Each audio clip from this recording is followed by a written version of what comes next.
Good evening, and thanks for coming to tonight's program featuring Maureen Dowd and Todd Purdum. I'm Andrea Grossman, the founder of Writer's Block, and we're now careening through our 29th season. I know. I can't. Who would hire me? Who would keep me on for 29 years? Before we get to tonight's program, I want to thank Maureen for hanging out with Writer's Block again, and for Todd for moderating again. It occurs to me that Maureen has visited Writer's Block for each of her great books. So I'm thrilled. Now for tonight. I love Maureen's columns, whether they're political or personality profiles. They're profoundly revealing, executed with such generosity of spirit, except when it comes to Trump, and we love that. Maureen's extraordinary attention to detail, her observations both up close and from a distance offer more than a casual glimpse into her subject. We get a three-dimensional portrait of someone who has, just by virtue of being in Maureen's sights, made a massive dent in our cultural landscape. Many of the profiles in Maureen's fabulous new book, Notorious, are recent from the past several years. They're beyond fun. A few, like Paul Newman's and Kevin Costner's, are a few decades old. But no matter the vintage, these pieces all illuminate the sheer wattage of her subject's star power in the context of the moment in which they were written and in their context now. Larry David, Candice Bergen, Diane von Furstenberg, each one is more wonderful than the last. It's so fun. Her piece on Trump enthusiast Peter Thiel is almost scarily prescient. I love this book. It's the perfect cocktail for our moment. Todd Purdum is himself a journalist who knows his way around a great story. He sat at a bunch of desks at the New York Times, including at the White House. He was a senior editor at Politico and was a contributing editor to Vanity Fair, as well as being a staff writer at The Atlantic. Like Maureen's, Todd's profiles of electeds paint such a complex portrait of his subjects. His profiles of presidents, past and current, mix political analysis and deep personality profiles. The piece on Barack Obama as Obama left the White House is, in a word, beautiful. His entertainment reporting features icons who became cultural lightning rods like Rodgers and Hammerstein or Desi Arnaz, the subject of his upcoming book. And more important, Todd is a great friend to Writer's Block and is one of our favorite moderators ever, and you'll see why tonight. So Maureen has pre-signed a ton of books, and I urge you to grab one or two or three on your way out. Book Soup is here and is selling them. The book is really great. You're all here because you love Maureen's writing, so this is a good opportunity. There are mics in the aisles. After Todd and Maureen chat, feel free to ask a question. We'll have time for some. No speeches, please. Very, very brief questions. I'm going to be patrolling, and I was grumpy today, so okay. Thank you. Please welcome Maureen Dowd and Todd Purdum.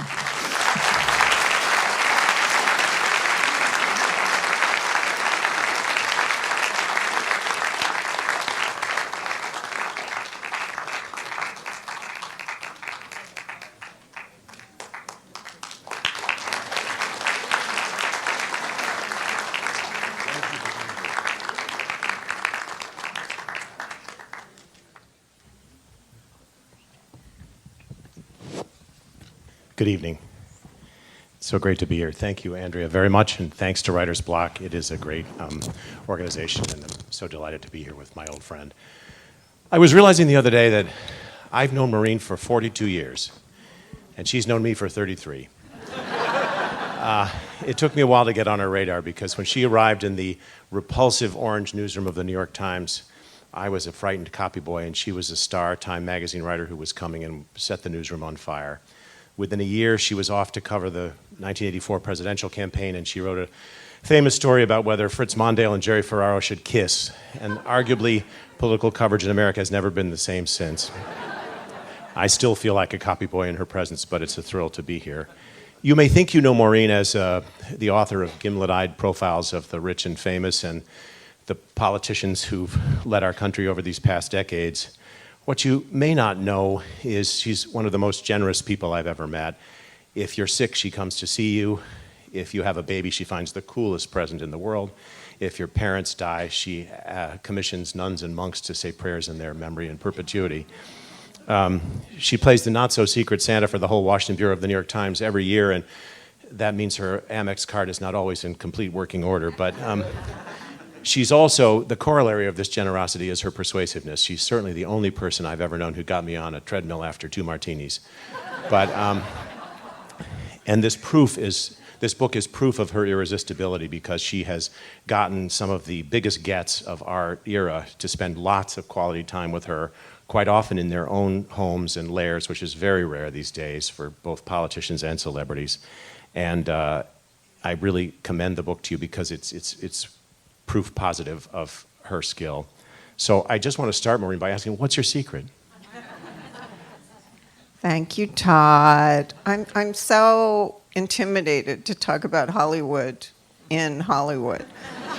But I do really love it here. I'm never happier than when I'm cruising down Sunset Boulevard and thinking, you know, I'm still big. It's the screens that got small. I don't know. You know, my day job tends to be a little stiletto toward my victims. And so when they told me I could write 1 column a week and then do longer pieces, I really wanted to pick people who, most of them are people I admire in some way, either their talent, their leadership skills, you know, something about them makes them magnetic. And but oftentimes they don't want to talk to me because they figure it's going to be the same style as the column. So some of these people, it took me, like Bob Iger, it took me 20 years to get the interview, not exaggerating. I mean, and others 2 years, 5 years, because, you know, I have a reputation for being, you know, tough on people, but these have a different, warmer tone in most cases, except for Kevin Costner. You told me after you started your column that people used to say that your coverage of politics in the news pages was, you know, very zippy and peppy, and that you worried you might not have enough strong opinions as a columnist. So in a way, by returning to writing these profiles, has that been kind of a freeing thing to... This is much more my lane. I really want to hear other people talking. I hate being the one who talks. When I first got the column, my friends Anna Quinlan and Tom Friedman said to me, don't ever interview anyone or quote anyone in the column. It's only 800 words, so there's only room for your voice. And you know, I don't always want to just hear my voice. I want to hear other people's voices, which is hard in the column. But that's why I was thrilled to do longer pieces. And when they told me I could do longer pieces, I think my first piece was like 100,000 words. I was just so happy to be out of the little box. This collection has a whole bunch of variety. It has a wrenching piece about Uma Thurman's confrontations with sexual harassment and rape. It has lessons in acting from Ralph Fiennes and Kate Winslet. It profiles icons from Redford and Newman to Jane Fonda and Candy Bergen. But the newsman in me says we ought to start with somebody you wrote about in 2017 when you went to Silicon Valley and did a piece on the burgeoning doubts and fears about what was going to happen with AI. And he's not the only person in the piece, but the center of the piece is somebody who was strongly anti-Trump. You described him as droll. And he was then only the 99th richest person in the world. So what did you make of Elon Musk then, and what do you make of him now? Well, it seems like a different Elon Musk, but I guess it isn't. I have another piece in here about interviewing Peter Thiel, and he and Elon Musk started PayPal together. And Peter Thiel told 2 very telling stories about Elon Musk. He said they had a weekly poker game at PayPal, and Elon decided to join one day. And he bet everything on every single hand. And afterwards, Peter was like, why did you do that? And Elon said, well, I don't know how to play poker. And I think if you apply that story to Washington, you know. And then Peter had a new McLaren, I think it's F1 sports car, and he hadn't even gotten insurance yet. It was that new. And Elon jumped in and wanted to drive it with him. And so they drove it, and Elon drove so fast that the car took flight and did a 360-degree turn. And that tells you about Elon in Washington, too. And they weren't wearing seatbelts, right? No seatbelts. And he said it was a miracle. They were still alive. And I went to write about Elon in 2017 because I had seen a bunch of quotes from Silicon Valley people about, I was very fascinated with killer robots. Although they disabused me of this notion because it turns out AI isn't really robots, it's just in the air. And that's why it's so scary. But Elon was very worried about AI, that there was no kill switch, that it was moving so fast, and they all think pretty soon it's going to be smarter than us, and then it will improve on itself and get rid of us. And, Mark Zuckerberg called Elon hysterical, and they were in a debate. So Elon was fighting with his friends, Larry Page and Sergey Brin of Google, and they were all in this huge fight, these boys with toys who wanted more toys. And so I just thought it would be fun, from the point of view of a naive, of knowing nothing, to go drive around Silicon Valley and interview all the top people.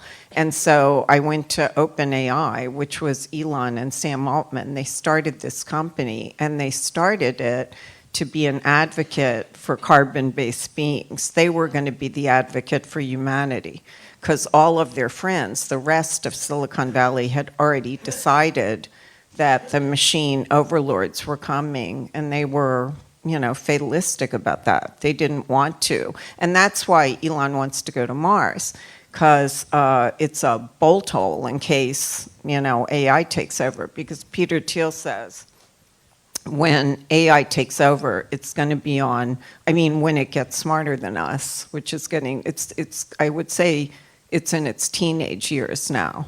We passed the toddler phase. AI is like a teenager. And when it gets smarter than us, he said it will be the equivalent of extraterrestrials landing. And so originally, Elon and Sam wanted to start this company. It was just this little vanity project. They didn't even have an office. It was in one of their engineers' houses. And, it was to watch the other AI places in Facebook and Google to make sure evil AI didn't develop and to try and get the kill switch. But then after Elon left, Sam Altman, it started, they came up with ChatGPT, and it started getting really good. And Sam Altman decided to make it for profit. So it was basically just like everyone else in Silicon Valley. They were going for the money. And Elon sued him, and that suit is going to come to trial, in a few months. And it's the whole Elon-Sam Altman feud is an incredible story because of how this all started, with Elon wanting and Sam wanting to help humans, and then Sam deciding, no, actually, I want to make billions. And that's, if you guys read about that, the whole origin story is in here.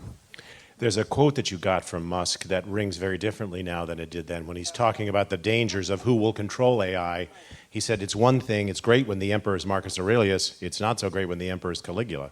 Right. So very prescient.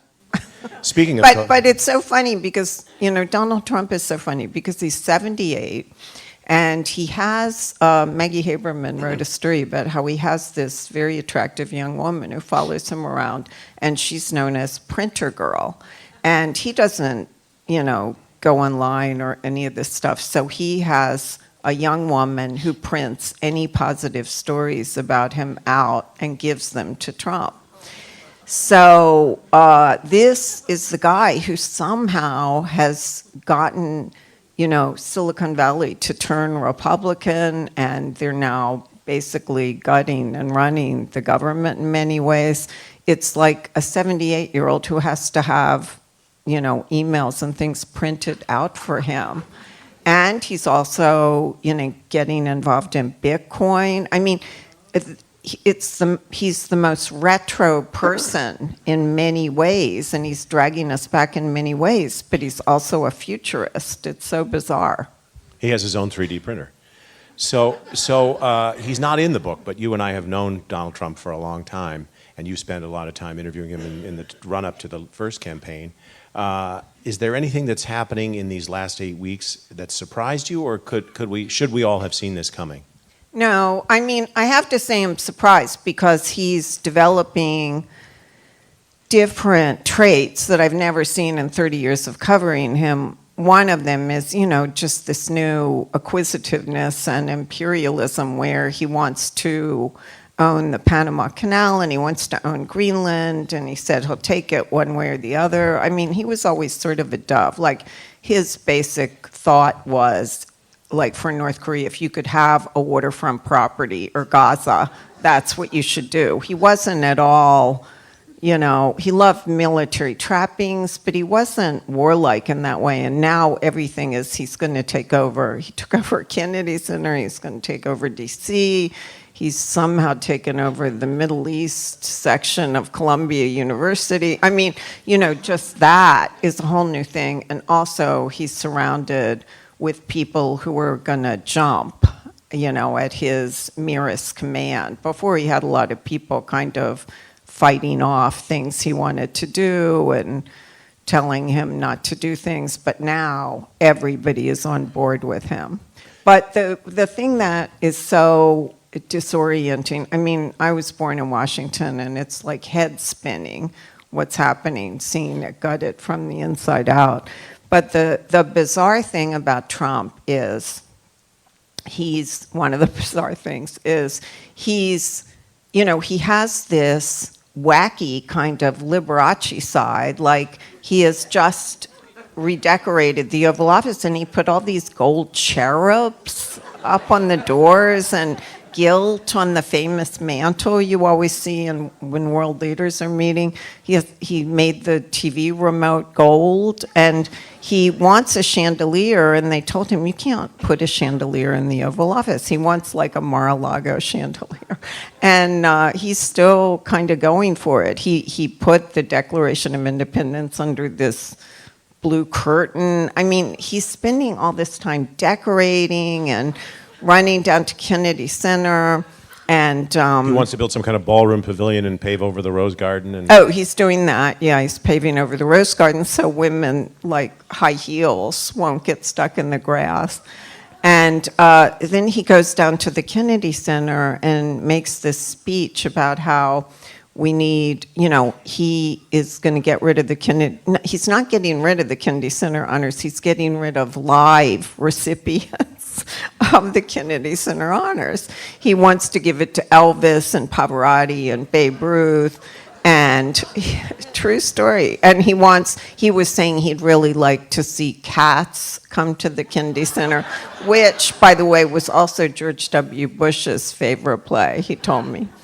But he wants Cats to come, and he went on this rhapsodic meditation about how he didn't like cats at first, and then he was looking at the beautiful male bodies in golden tights and the beautiful female bodies in golden tights, and then he goes, I did like the women more. And he realized Cats was this masterpiece, and we had to bring Betty Buckley can sing like no one else. And all that. Yeah. And so there's this side of him, and it kind of, what is the right word? Not undercuts, but it not neutralizes, but it kind of when the authoritarian side comes out and all the draconian things he's doing to government come out, you see this other side and you think you don't have to be as scared. Does that make sense? Like, it's a little bit like the new SNL guy who impersonates him. He does it very well because he has the wacky, Trump has the wacky humorous side, and then he's doing scary authoritarian things that have never been done, and one tends to sugarcoat the other, I guess is what I'm trying to say. You mentioned being born in Washington, which makes you a comparative rarity among the people who write about Washington. And your dad was the head of Senate Security and a longtime worker, security person on Capitol Hill. How did growing up in Washington affect your understanding of power and how power works and how fame can be cruel and transient sometimes? Did that really influence the way you think about the people you write about? Yeah, I think my dad was a police detective who was in charge of Senate security for 20 years and actually was kind of the one who was, he's in Point of Order, the documentary, because he was the one guarding Joe McCarthy during the McCarthy Army hearings. And my dad sometimes did, shifts to protect different presidents and leaders. And he always judged politicians. He was a Democrat, but he always judged politicians kind of by what kind of people they were. And he did not like the way LBJ behaved when he was Senate Majority Leader. There were certain bad behaviors. And so he didn't like that, but then he loved Harry Truman because he was super humble. And so he would try and gauge what the person was like. And I tried to do that with the column. It was kind of the first column that wasn't ideological. It's not always from the left or the right, but it's more like, it's more Shakespearean, like, who is this person? Are they using power well? Are they abusing power? Are they being a good person or a bad person? And that's kind of how I try to do it. What was the advice Russell Baker gave you about Washington and how you Yeah, I forget what it was, but I had a story once that was very controversial, and I was really scared. I was young, and Russell Baker took me to lunch, and he said, about the powerful political people who were tormenting me. He said, Maureen, you've always got to remember these are the same guys you went to high school with. Don't be intimidated by them. So in these profiles particularly, when you approach a subject and you know that you're going to see somebody, and as I said, you often get to see them in their own layer, which is pretty rare these days. Do you have any particular strategies? Do you start from the outside and read everything you can about them, talk to their friends? I know sometimes, like, you took Nancy Pelosi some chocolate. Do you have icebreakers? You take them their favorite drink or something? I mean, are there any techniques that you can share? Well, there's some portraits in here of fashionistas, which I don't understand anything about high fashion, but I love reading about it because it's just like a different language. And when I interview a designer, I'm never sure, should you like wear something that they designed, or is that sucking up or whatever. But I got an interview with Tom Ford, which again I had tried to do for several years, and this is one of my favorite profiles in the book because Tom Ford is such an unusual person, but also like a real sweetheart from Texas, which you wouldn't expect. Like, I was scared, he's in these ads with naked models and he always looks perfect, but he is a total charmer. But anyway, so I didn't really know him, and I did splurge on a red chiffon Tom Ford dress with a big velvet belt. And I went to a room in the San Vicente bungalows to interview him. And when I knocked on the door of the room, Tom Ford was in there rearranging all the furniture in this perfect hotel room. He was pulling the potted plant over to one corner and changing, everything in the room to be more perfect. And I realized that if you guys have seen the movie The Red Shoes about like obsession, he has this beautiful aesthetic sensibility, which I would love and don't have. But the cost of that is that he's never happy because everything could be more beautiful. Wherever he is, it could be more beautiful. And in fact, I think he went ahead and bought that hotel room and redecorated it because he's always thinking, you know, and he's consumed by that. But anyway, so I go in, he rearranges the room, I do the interview, and I go home on the plane to DC the next day, and I pick up page 6, the New York Post, and I see a picture of Priyanka Chopra wearing the same Tom Ford red dress, and I realize I had the belt on backwards. Like the whole thing, I have the hardware here and the laces in the back, and I was completely dumbstruck, and I had to wait 5 more hours to get to a phone. And when I got to a phone, I called him and I said, Mr. Ford, did you happen to notice that I had my belt on backwards? And there was this long, pained silence. And he goes, yes. So, you know, I try with people, but it doesn't always work. The New Yorker writer Janet Malcolm famously argued that all journalists are seducers in a way, and that we worm our way into people's lives and presence and then inevitably disappoint them, if not actually screw them. Is there a memorable case where somebody came back to you and said, well, she seems so nice and look what she did? Or that happens with my column all the time, but I'm not trying to seduce people with the column. I'm just trying to tell the truth. But in these pieces, you know, most of them are based on, like, the Financial Times has a great Saturday profile. And they do a thing called, they have the list of what the person eats and drinks and how much it costs at lunch. But and that's what I meant to do in the beginning, just talk to the one person and not talk to anyone else. But then these people are so fascinating, I ended up talking to like 20 or 30 of their friends to try and get a better portrait of them. But I wanted to have a thing like the FT does with the price of what you eat and stuff. So I saw the name of an old Don Amici movie, Confirm or Deny. So I thought it would be fun at the end to do that. It's not like Truth or Dare. It's just meant to let them be more funny and charming, and it's sort of Dada. And people usually go along with it and try, and they always come out. I think they're really fun. And the one person who really did not go along with this was Denzel Washington.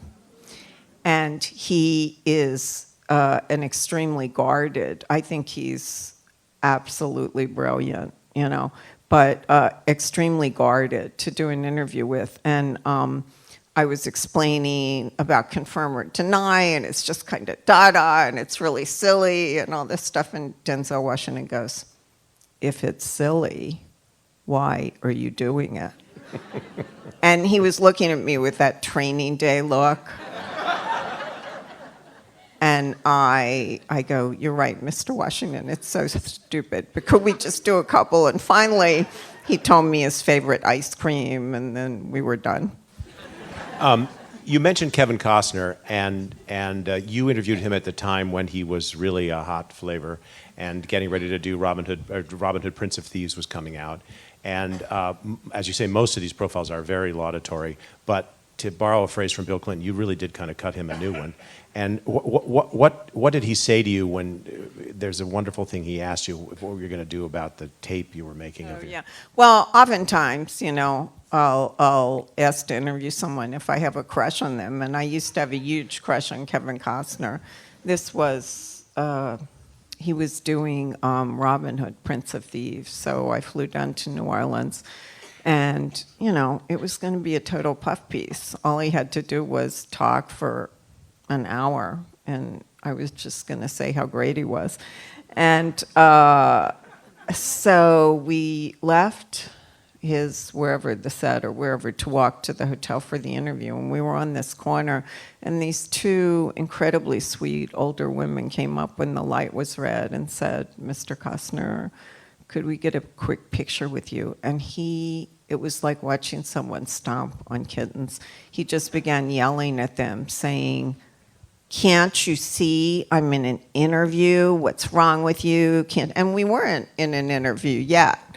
And so that kind of set things off on the wrong foot. And then in the interview, he was at a stage in his career, and this happens occasionally, and there's a similar piece about Eddie Murphy, where he got really big, and then he was getting criticized, and he was having a lot of trouble with the English accent in Robin Hood, Prince of Thieves.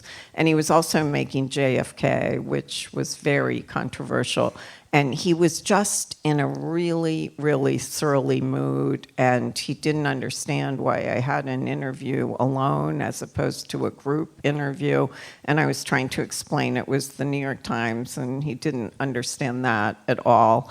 And so it was just a horrible hour. And then at the end of it, when I got up to go, he put his hand on the back of my neck and squeezed, and he goes, "We all have a bad day now and then."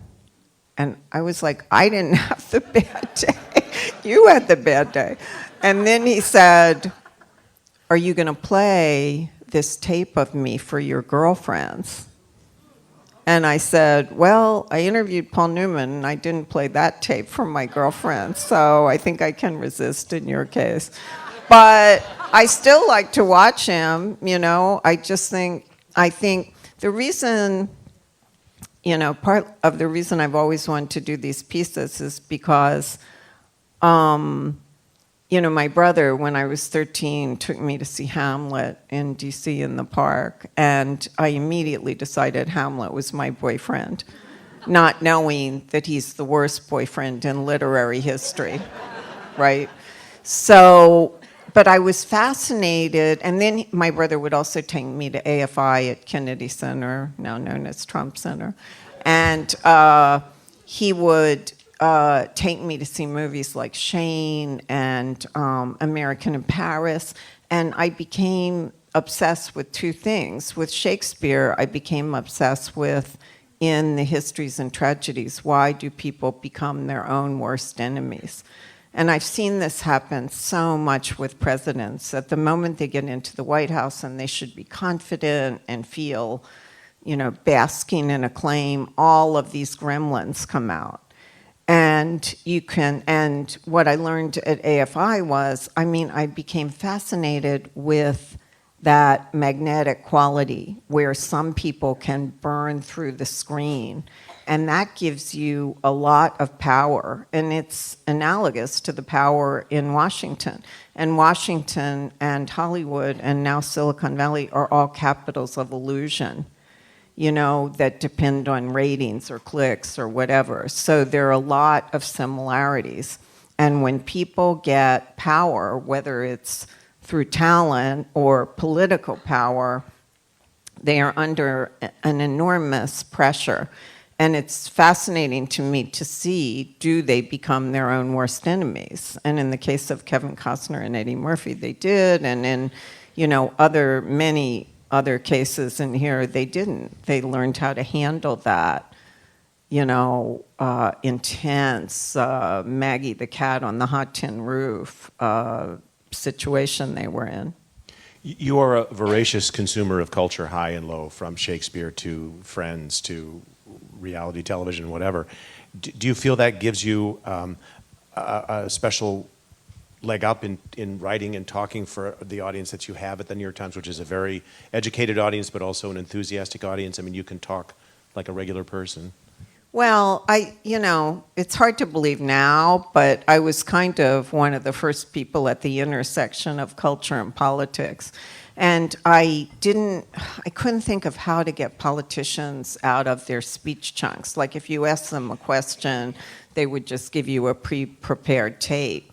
So I thought a good way to do it was to ask them, like, what they watched on TV, what their favorite movie, their favorite actress, did they like opera, ballet?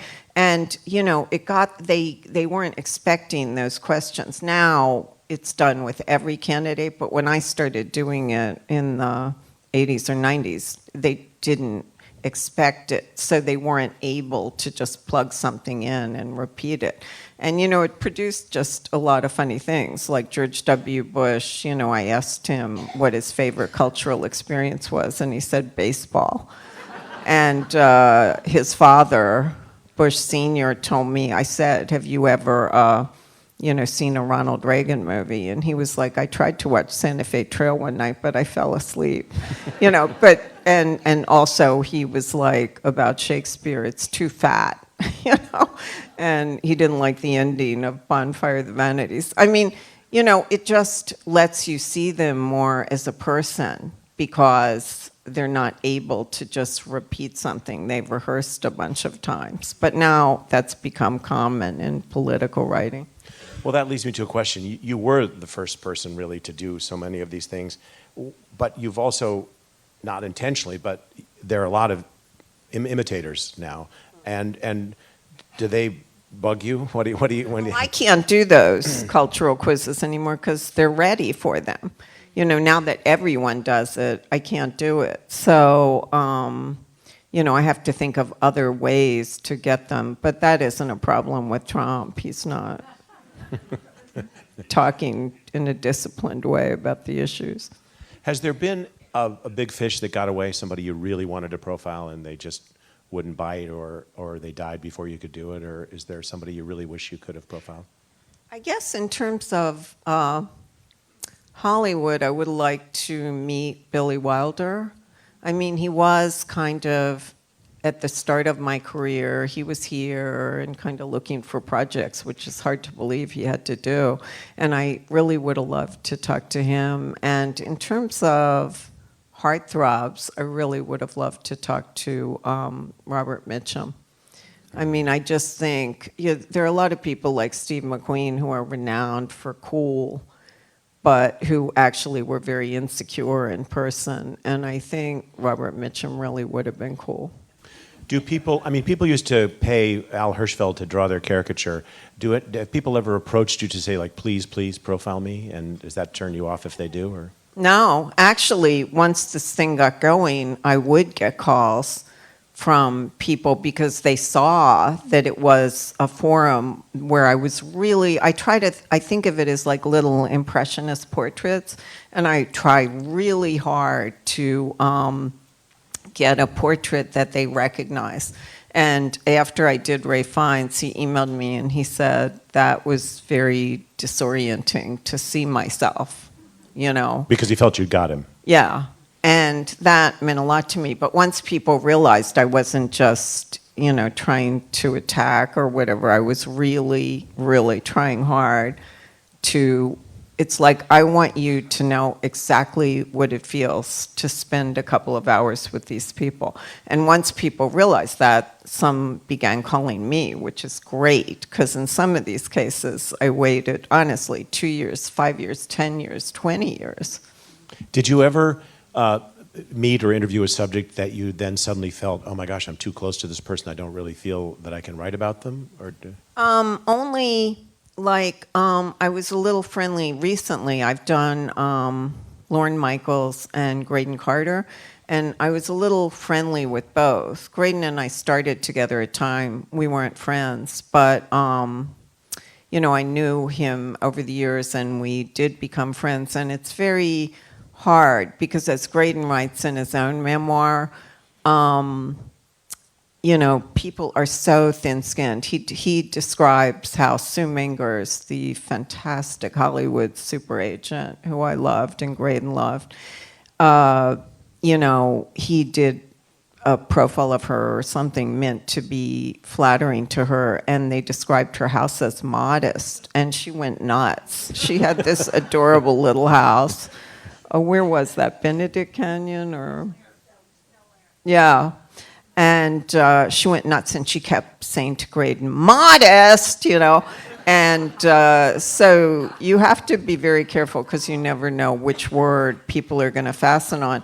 But I really wanted to write about Graydon because he's like, you know, those old ads about the most interesting man in the world. I love writing about people who are, you know, I don't care about David Franzen novels. I don't want to see siblings arguing and then somebody decides they have a headache and goes to CVS and gets an aspirin. I don't care. I want Shakespearean. I want larger than life. I want primary colors. And, you know, and if I know someone has a life story like that or has those traits, I love that. And Graydon, you know, really delivers an amazing story. So I acknowledged in the piece, you know, we were friendly, but it is tough writing about friends. You know, not that any of these people are, but I don't like to do that because you don't want to inadvertently offend them. Well, having worked for him for 12 years, I can say he should be disoriented in reading it because you captured him beautifully, really very well. Since Monday was St. Patrick's Day, I can't resist asking you about being Irish. Pat Moynihan, who was one of my teachers in Washington, used to say that there's no point being Irish if you don't know that the world's going to break your heart eventually. How has your Irishness affected your writing and your work? Yeah, I don't know if Scaramouche was Irish, but he has a line that describes the Irish mindset to me, which is, you know, a gift for laughter in a sense that the world was mad. And the Irish, I guess I could best explain this if I say that when I would call home from college to tell my mom that something had gone really wrong, you know, she would always say, I know. Like, they're always waiting for the bad thing to happen. They know, you know, they're just waiting. And so there's a kind of a melancholy. But my mom was a huge Oscar Wilde fan, and she always wanted to be a writer. And when she was 18, she went down to what is now the Washington Post newsroom, and a family friend had set it up, and she tried to be a reporter, and the man there in charge of the Metro desk said, this is not a profession for young ladies, you know, just go away and find a guy to marry. But she tried to write her whole life. She just wrote, even if it was just to herself or the National Hibernian Digest, she always wrote. And she was a beautiful writer.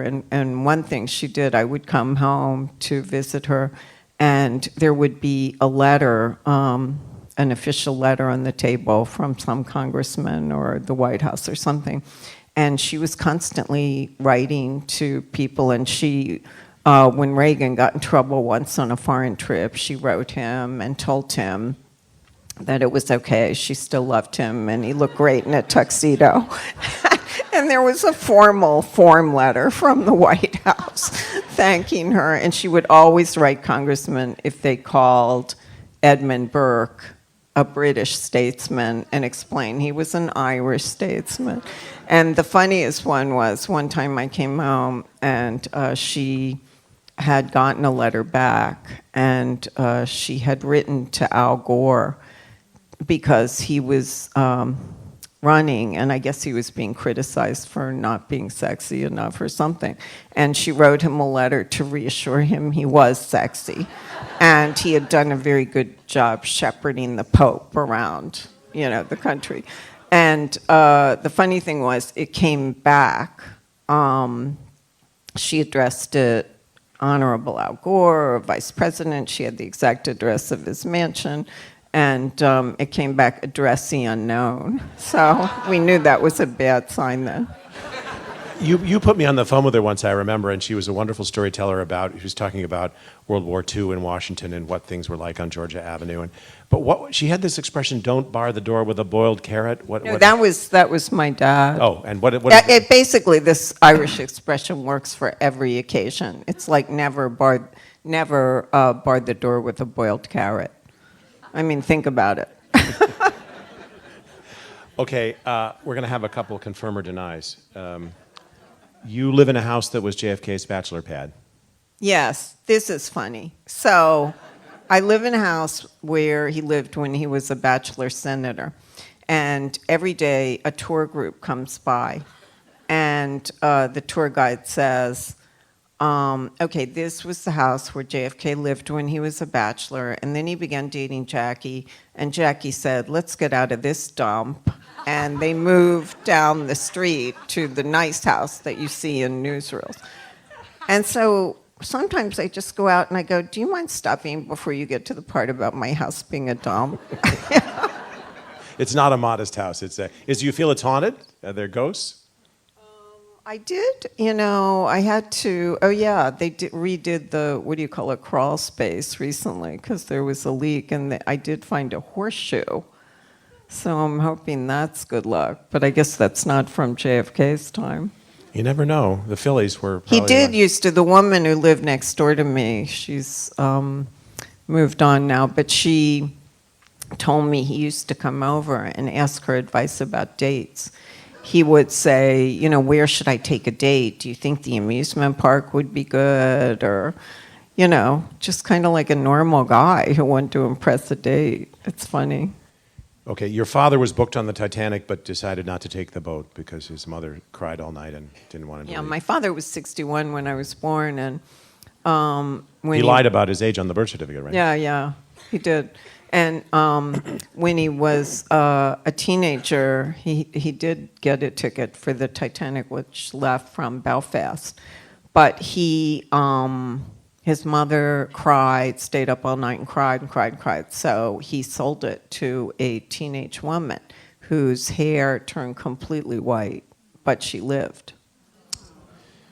He was like Leonardo DiCaprio. There, boyo, she's not for the likes of you. That was my dad. Kirk Douglas invited you to tour the LACMA Van Gogh exhibit with him, but you said no. No, I was on deadline, and I've always regretted it because it would have been so much fun to go see Van Gogh with Van Gogh. When Dee Dee and I once invited you for dinner with Robert Redford, you arrived 15 minutes early. I did? Yes, you did. Well, why not? It's Robert Redford. You have a master's degree in English from Columbia University. Yeah, I just got that a couple years ago, fortunately, before the chaos started. So you don't think Donald Trump's going to try to revoke it or anything? My Your degree? degree, yeah. He might. He's revoking everything else. Okay, lightning round. Jackie or Marilyn? Marilyn. As if I Always didn't. Marilyn. Philip Roth or John Updike? Oh, John Updike. Ezra Klein or Ezra Pound? Ezra Pound. John Ford or Jerry Ford? John Ford. Are we about ready to take questions from the audience, Andrea? Tell me. Just tell me when it's time to take. I was very moved at the end of your profile of Robert Redford because he quotes a saying he'd love from T.S. Eliot. There's only the trying, the rest is not our business. That's the exact opposite of Elizabeth Holmes, the Theranos person who had her Yoda saying, do or do not, there is no try. I mean, isn't what all of our work is about the trying? It's trying to... Yeah, I said this in the start of the book. I said that to me is the motto I go by. Like, we're trying really hard and we hope to succeed, but all we can really do is try. And I loved when he said that. What makes you mad in a politician or a subject that you are writing about? I'm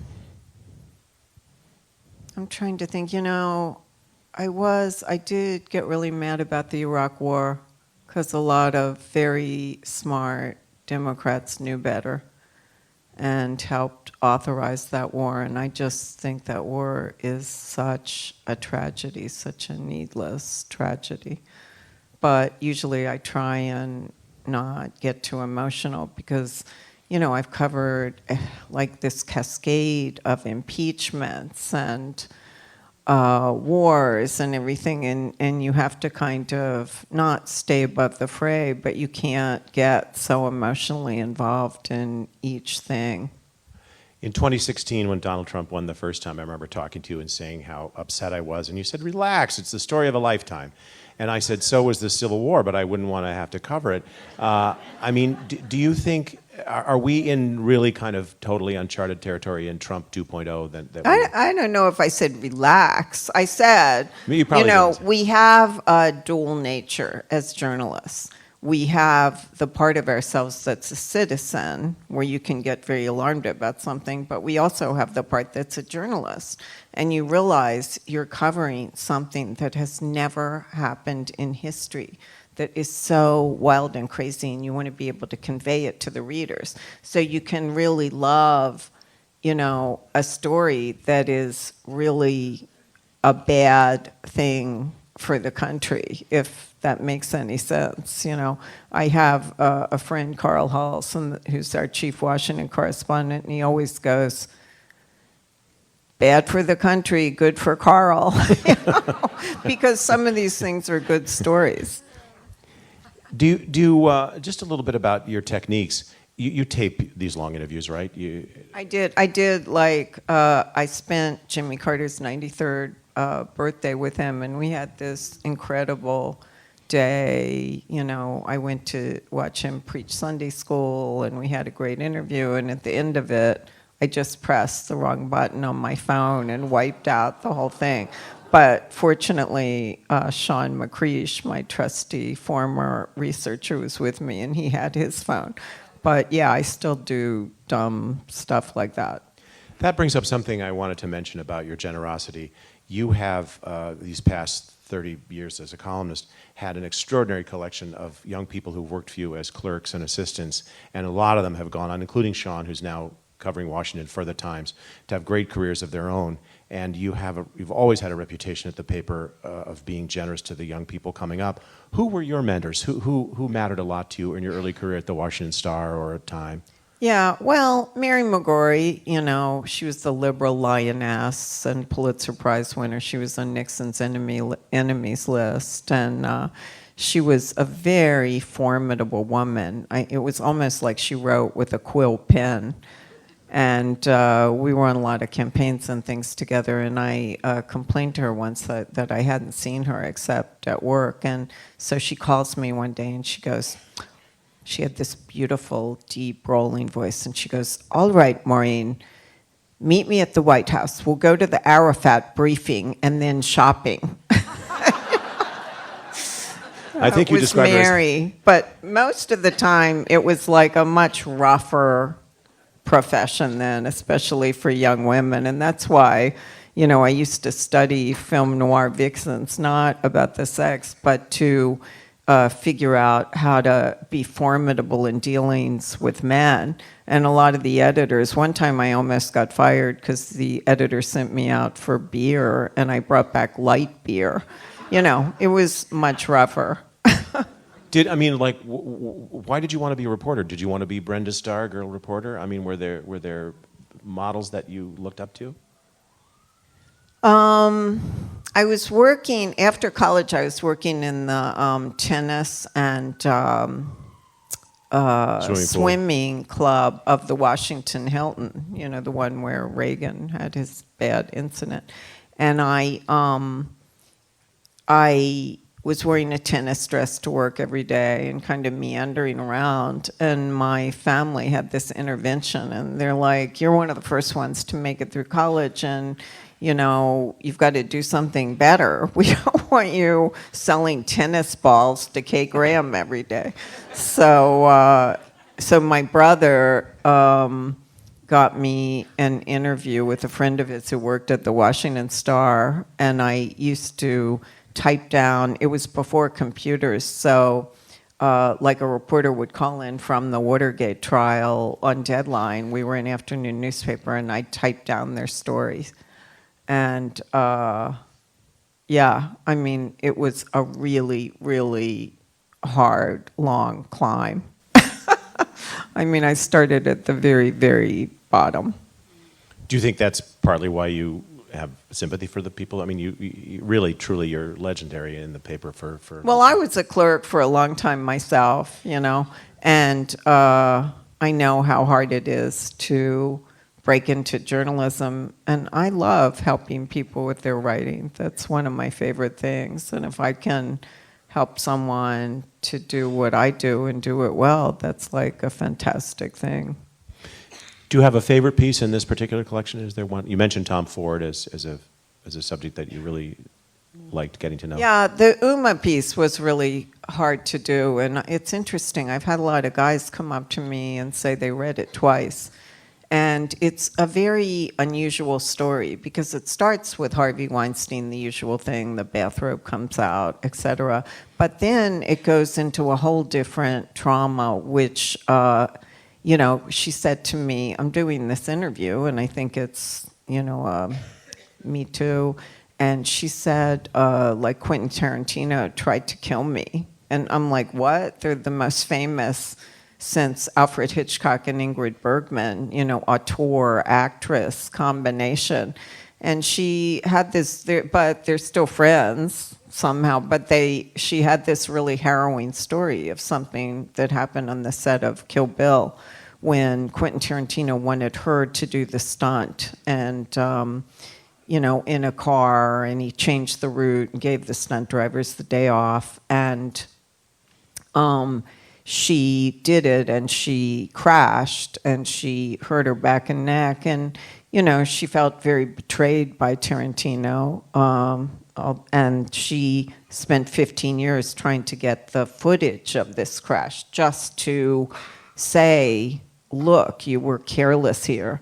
And it was very harrowing to write because even though he was in rehab in Arizona trying to get his reputation back, but failing, Harvey Weinstein still reached out from the ashes of his career to try and destroy this piece.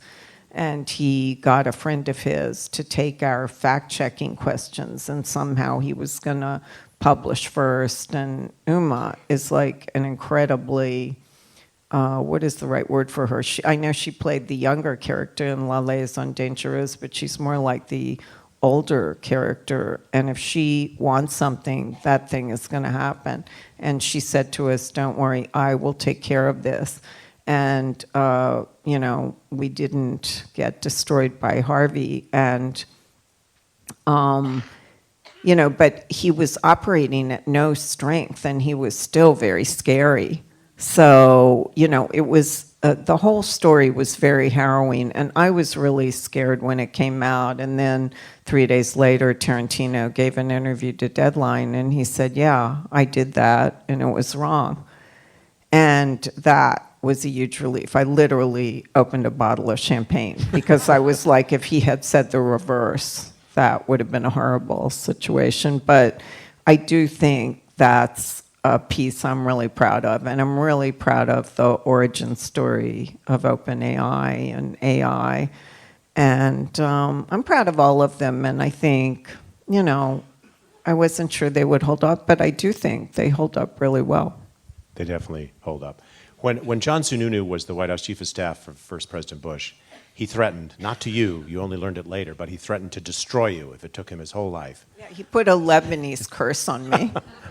But you're here. You're still here. Like I know. I was talking to someone up front about, we just had a front page story by Elizabeth Buemiller about the silence in Washington and university presidents and politicians who could be primaried, and people are all afraid to speak up. And at least I feel like I don't have that problem. I mean, I may not do everything perfectly, but I'm not afraid to speak up to Trump. Keep it up. I think we're ready for questions from the aisles. There are mics in the aisles that you can move to so everyone can hear you. Here are the mics, and the other side too. And remember, short questions.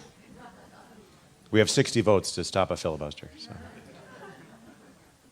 That was wonderful. Thank you both. Thank you. Maureen, are you ever, you go to a big interview, and obviously you're very well prepared, but afterwards, there's one question that lingers that if I had only gotten the answer to, I feel like that as a lawyer with a closing argument. You always think of the best argument when you're leaving. What do you do in that position? Just get real upset with yourself? You ever call the person you're interviewing and try to fit in one more question? Oh, yeah. I mean, that happens to me all the time. And it also happens when you're a journalist. You save the tough thing for the last question, and then sometimes you spit it out and sometimes you don't, but you've always really got to try to get that last question in. Because in my experience, if you leave something out that the reader wants to know about, they're going to get mad. They're going to be reading the story and they're going to be looking for that thing they're wondering about. And if they don't find it, it kind of spoils the story. So it's better to try and get it. But you'll call? Will you ever call the... Yeah, I'll call people back. Yeah. Mm-hmm. Thank you. Other questions from the audience? Okay, come up to the microphone. Okay, I'm bringing... No. I can project. No, you can't. Quick question. I just want to know, are you planning or have you already done an Audible version of the book, Notorious? Oh my gosh. So I did it myself, to be perfectly honest, because as Todd pointed out, my credit cards are all over their limit. And I asked, they said they would give me a little money for it. So I did it. But I have to apologize in advance because my voice is horrible. It is not and horrible. I was super nervous, so it's more horrible. And but I like it when the author reads because there's a lot of first-person stuff. And then when I talk in first person, it was me. So they told me not to overact because a lot of people like to go to sleep to the book. So. I hope it's not too boring, my tone. This is a question about Elon Musk and Sam Altman. When Musk recently tried to buy AI from Altman, someone interviewed Altman and asked him what he thought about Musk, and he said, I really feel sorry for him. He seems like a very unhappy person. Right. Can you elaborate? Well, that's why if you guys read this and then you're watching this story unfold, it is one of the most fascinating stories in AI history, the relationship of these two men. And recently Sam Altman came and was sucking up to Donald Trump, and he was on stage and giving money for something. And I'm sure Elon, watching from the Lincoln bedroom, was very upset about that because Donald Trump is his. But Sam Altman, I'm suspicious. Sam Altman is, like, in person, a very kind of adorable character, and he's like sweet, like a Disney character. But I feel like in the second half of the movie, you're going to have to watch out for him. And he, what did I want to tell you about Sam Altman? He, one thing that makes me suspicious of him is I did one of these pieces, it's not in here, on Scarlett Johansson, who has waged these courageous, great battles, about AI. And Sam Altman, used a voice that sounded very much like her because he liked the movie Her for an AI voice. And she called and said, "You've got to change that voice." And Sam Altman was like, "Oh, that's not you." And she's like, "It's close enough. You're changing the voice." And he did have to change it. And it's sketchy that he wouldn't admit that because he had already said he loved the movie Her, and it sounded just like her voice. So, that gives me pause. Last question over there. So knowing DC as well as you do and looking towards the future and where we are now, I'm curious on the Democrat or whatever side you want to say, like, what does the future look like? Is there anybody crazy enough to take out Trump? Is there anybody smart enough? Like, what do you think of? I don't know. It's interesting because this question is revolving a little bit on the matter of celebrity. Like Trump, when I was doing the AI story, people in Silicon Valley called Elon the sci-fi P.T. Barnum. And they said, and that's why Peter Thiel predicted, even back when when Elon didn't like Trump, that the two men would get together because he said they were grandmaster chess marketers and larger than life, and they would be drawn together. And I don't know. I feel like the Democrats need someone to fight fire with fire a little bit, to be charismatic. And I always feel they do better when they have a very charismatic candidate and not like a hall monitor, which is what they usually get. And, you know, they just started radiating the idea that everybody was saying and doing everything wrong, and they used to be more fun. Democrats, they were the fun party.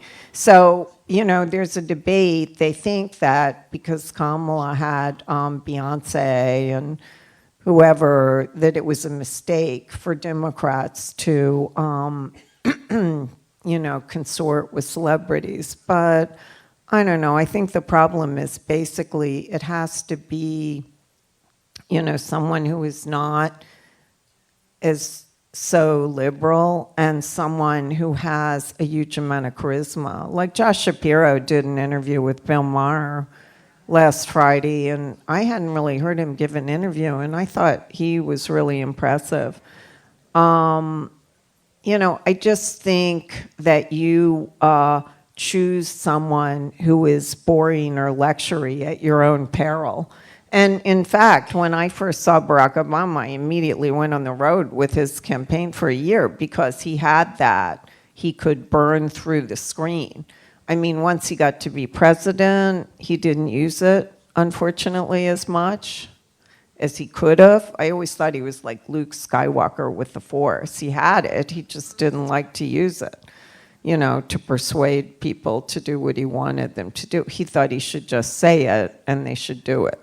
And in Washington, you know, politics is the art of persuading people to do what they don't want to do. So I think, you know, the Democrats are in a coma. It's very painful to watch, and it's very painful to see them laying down and not fighting. But they've got to, you know, get someone with some star power, I think. I think it always works better for them. And, you know, it's funny because I did one of these pieces recently on George Clooney. And this has never happened to me before, but the interview went on for 5 hours. It literally turned from day to night. And I kept getting my stuff ready to leave, and he kept talking and talking. And I said, well, what about you running for president, you know? And he said no, but it didn't sound like a firm no. But, you know, I just think they need someone cool and smart and charming. And then you wrap that person with all the great things you want to do for the country, and then you have it. I know we're going to stop, but, you know, and I said she was the last question, but, like, I'm holding the mic. You say that the Democrats are in a coma. We're going to end after this, I promise. You say that the Democrats are in a coma, but my question is, are they just not getting press? Chris Murphy's out there all the time, you know, but I have to Google him to find what he's yelling and screaming about every day. And I'm worried that good guys aren't getting the press. What do you think, Todd? Well, I think, you know, it all goes to the loudest voice. And one of the things that Trump is doing in the Steve Bannon playbook is flooding the zone.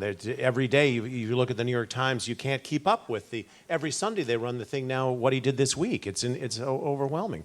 So I think you have a point, Andrea, but they, you know, the elected officials, the Democratic elected officials in Washington do seem a little paralyzed right now. They just don't seem to know what they should do. And maybe James Carville is right that they should play possum for a minute and see if this self-destructs. No, I don't agree with Carville on that, no.